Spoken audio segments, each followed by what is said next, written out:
We're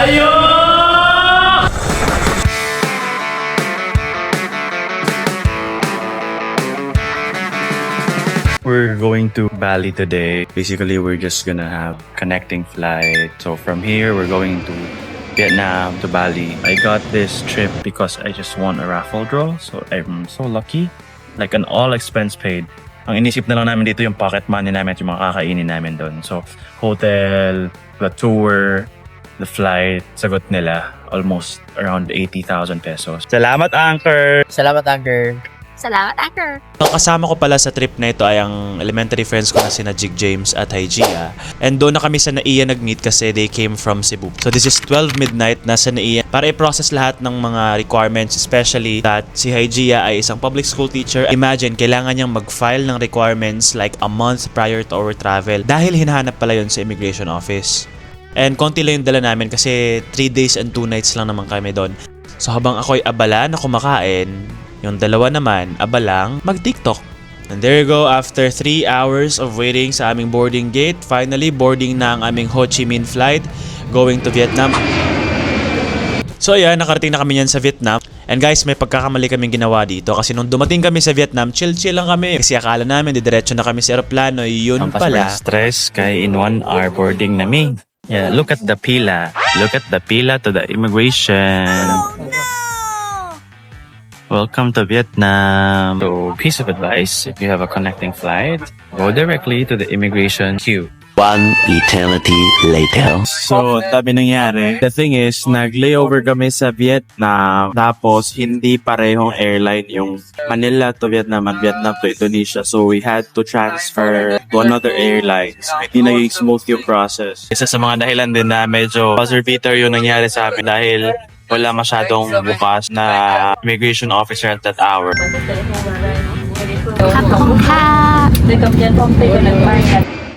Touchdown, Bali, Indonesia! Let's go!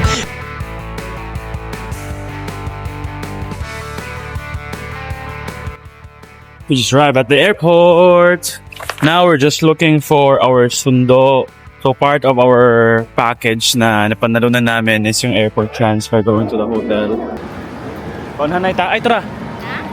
Hello sir, what's your name? Widdy. Juliani, hello! Sir. It's giving White Lotus. Thank you, Juliani. Welcome to Bali. Yay! Guys, ang lakas talaga maka-VIP. May pag-Garland pa sila sa amin, no? So from the airport, mga 40 minutes daw yung babiyahin namin papunta sa aming hotel, which is yung One Legion Hotel. Pero bago yan, namigay yung aming tour guide na si Widdy ng tote bag plus sarong kasi kailangan daw pala yung sarong na suotin sa isa sa mga destinations namin tomorrow. And ayan, nakita nyo yung mga magagandang obra na yan. Sobrang surreal na nakikita na namin siya in person. Especially kay Hygia na she's a MAPE teacher and she's teaching batik as well. Napupuntahan din namin bukas. And ayan, we already arrived at our hotel in One Legion Hotel na malapit lang din sa Kuta Beach. Napupuntahan namin mamaya. Pero ayan muna, mag-check-in muna kami, magpapalit ng damit, and there you go, that's our first fit. Naglakad na lang kami from the hotel kasi sobrang busog namin dyan. And dumiretso na kami sa Kuta Beach para habulin ang sunset.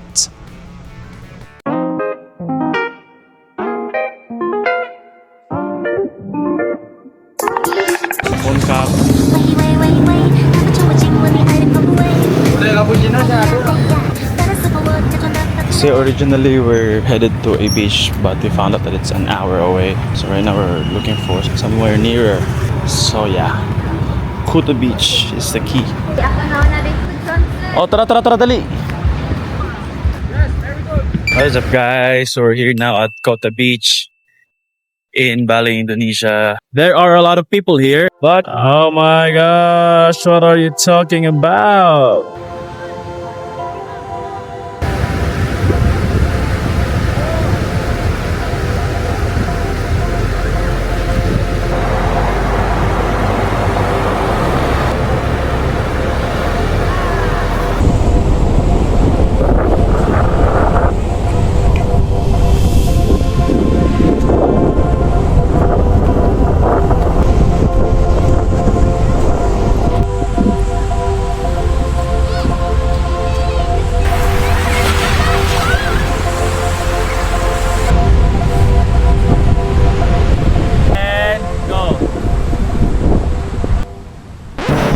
After that, naglakad kami pa uwi. Padaan kami sa isang food stall.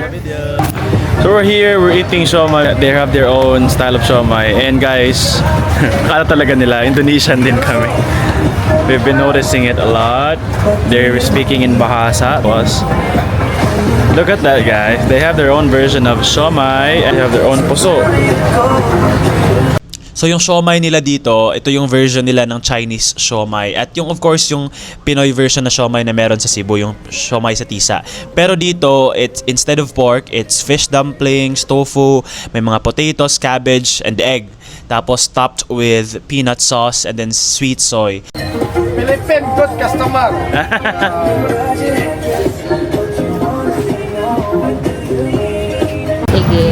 Believer si Kuya. You Justin Bieber fan? Yeah. Ah, Justin Bieber fan. Kahit to my vlog. What's her name? Lakan. Lakan. Oh, that's also a Filipino term. To be honest, medyo nanibago ako kasi I expected na yung lasa ay parang siomai sa tisa na medyo may pagkaulam. Yun pala, sobrang tamis niya kasi may sweet soy tapos may peanut sauce pa. So guys, pro tip, pag pumunta kayo ng Bali, make sure to bring a lot of cash kasi mahal kapag nag-swipe ka. Tapos pag gusto mo mag-straight food, hindi mo pwede mag-swipe ka, diba? 25, 30, 35, 40. After namin kumain, nagpatattoo lang kami ni Hygeia. Twinning tattoo para may remembrance kami sa Bali, Indonesia. Do we get discount? Yeah.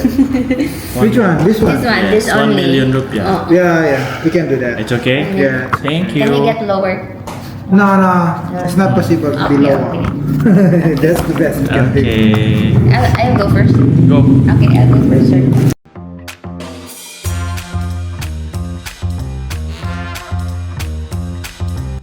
Last agenda of the day one is to get a tattoo. A matching tattoo with Mommy Hygeia. Okay, let me see. Ah, oh. Pak! Sabi na magatang. Dagat.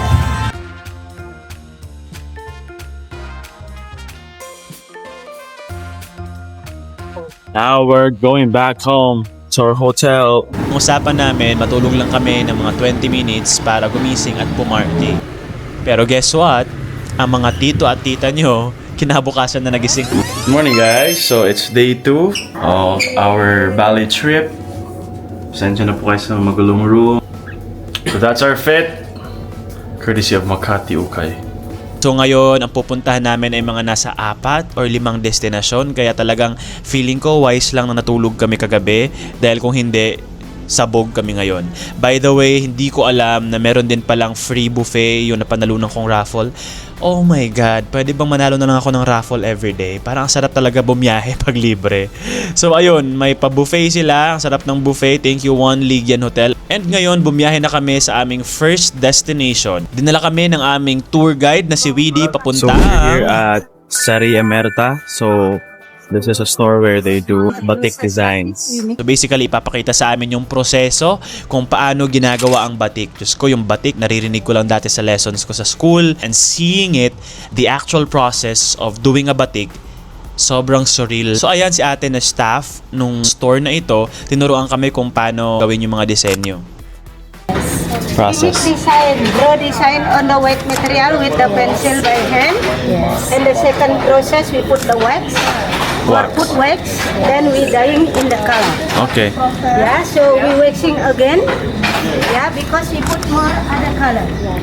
Yeah, different color. So many process. Very Step nice. by step. Yes. Yeah, more color, more wax. Continue like that. Okay. Yeah, more color, more wax until the last one. This we have finished already. Yes. Already we move wax. Boil in hot water, wax is come out, the color is stay, motif come like this one. We have the process, yeah, both. This for the example, from here, from Wow. front, also from back side. This same process. Wow. This one we have the wax.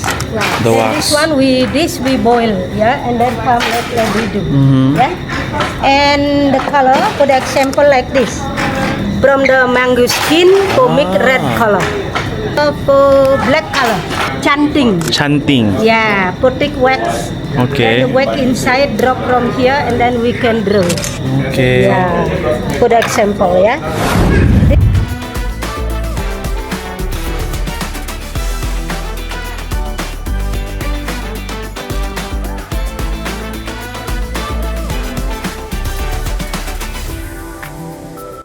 So after that, we went to this big souvenir shop to buy some pasalubong. So I personally bought some ref magnets and mga sarong. So this was 160,000 rupees or tama ba? 160,000, which is Divide 500-ish. Yeah, 600. And after that, dumiretso na kami sa Sari Dewi Gold and Silver. So basically dito nagbebenta sila ng mga silver and gold jewelries. Andito pinakita sa amin yung process ng paggawa nila ng mga jewelries, both gold and silver. One by one with glue. In Bali, we calling peeling fruit, just temporary glue, not strong enough. Stronger, we shoulder with silver powder. Wow. By far. Restore where they make their actual silver and gold. Wow. I'm not a fan of jewelries, but these are really good jewelries.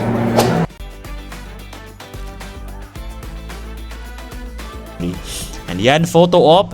And we're here at the viral Abian Desa Rice Terraces.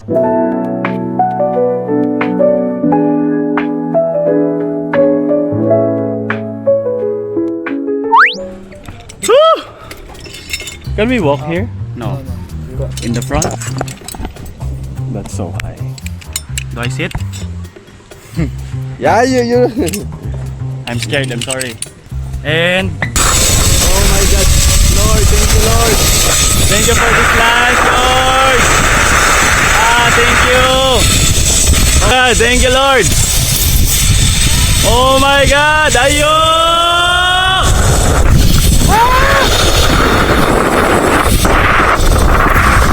Pwede ka mag-rent doon ng kanilang gown na pwede mong suotin kapag ikaw ay nasa swing.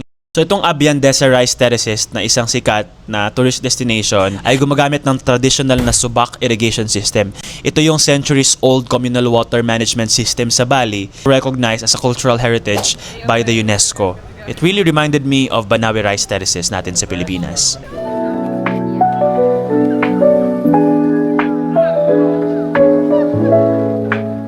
Since pa-lunch na yan, dumiretso na kami around 30-minute drive. Change costume.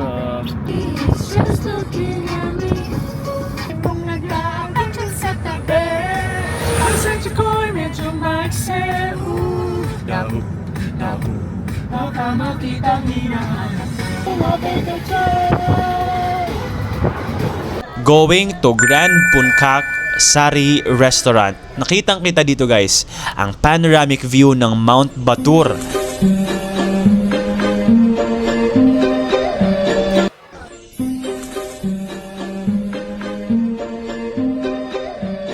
And specifically, for this area kung nasaan kami ngayon kumakain, medyo Baguio feels siya. And kung nasa Cebu kami, parang Busay feels siya kasi medyo malamig. Kaya nga kilala yung Indonesia bilang top producers din ng quality coffee. And speaking of coffee, nandito tayo ngayon sa Sigaraw Windu Coffee Plantation. And alam nyo ba, ang Indonesia ang isa sa mga producers ng pinakamahal at high-end na kape. At alam nyo ba kung ano ang ginagamit ng mamahaling kape ng Indonesia? Civet coffee? Yeah, civet coffee. So their poop becomes coffee? Yeah, they have to eat the coffee berries. Yes. So how do you process their poop to become coffee? I'm gonna show you. This is how their poop looks like.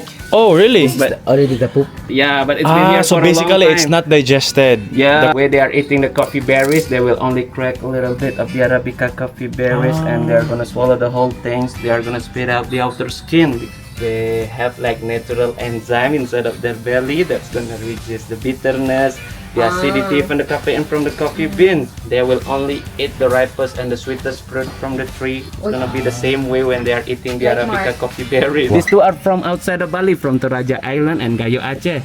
And these two are from our main farms.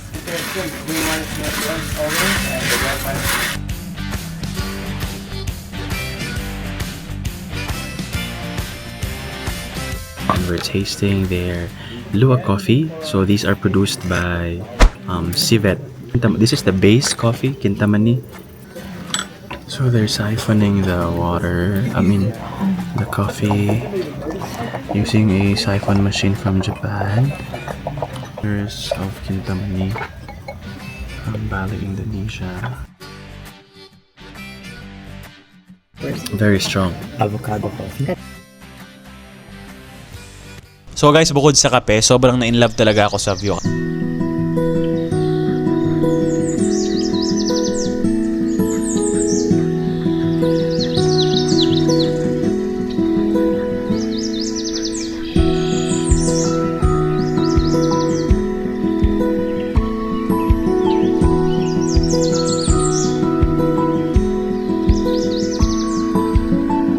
So there's one thing that I realized during this trip. Talagang mas masarap ang gala kapag libre. So, yeah. Gala din kayo, huwag kayong puro trabaho. Papunta na po kami sa aming last destination. So dito, yung Legend of Indra and the Healing Spring. So we're now here at our last stop at Tirta Empul. There's a spring in there and there's a temple. It's a sacred ground for our Indonesian brothers and sisters. On entering, we are asked to wear sarong for our lower, and even for men. That's why during the tour, they gave us this. They gave us a sarong.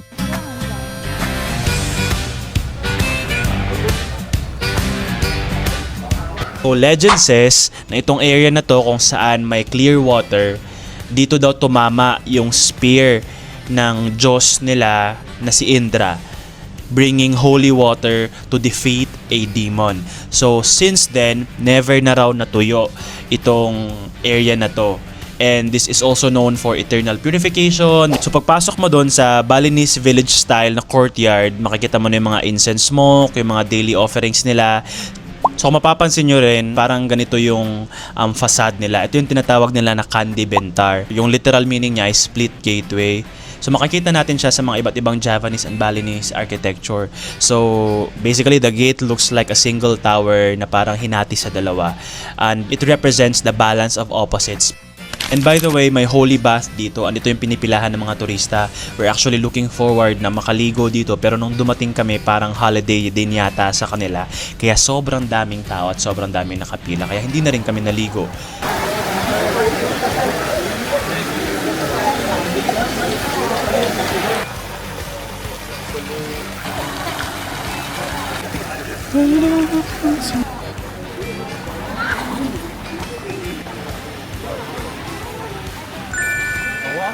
So ngayon naman dito kami nag-dinner sa Santi Mandala Villa and Spa Restaurant. Kahit dito ang ganda pa rin ng horizon.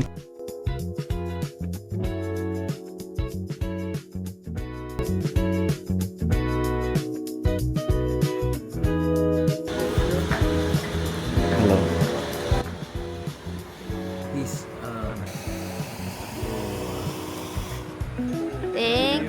Thank you, sir. The soup first is a chicken soup. That's a bean cake, and you get crackers also, which you can try. And then it's a duck for the satay chicken. Right? You get the rice, vegetable, and local crackers. Okay. Right? And you get the 3 kind of samal. It's a raw samal. We're not fried, we're not boiled. Right? You can try. That's a bit spicy, and it's a fried onion and garlic. Thank you very You're much. welcome. So ayun, enjoy na lang kami dito sa pagkain. Medyo chill na lang kami dahil babawiin namin today ang na-miss out namin last night na party! And pumunta kami sa Sky Garden Bali Nightlife.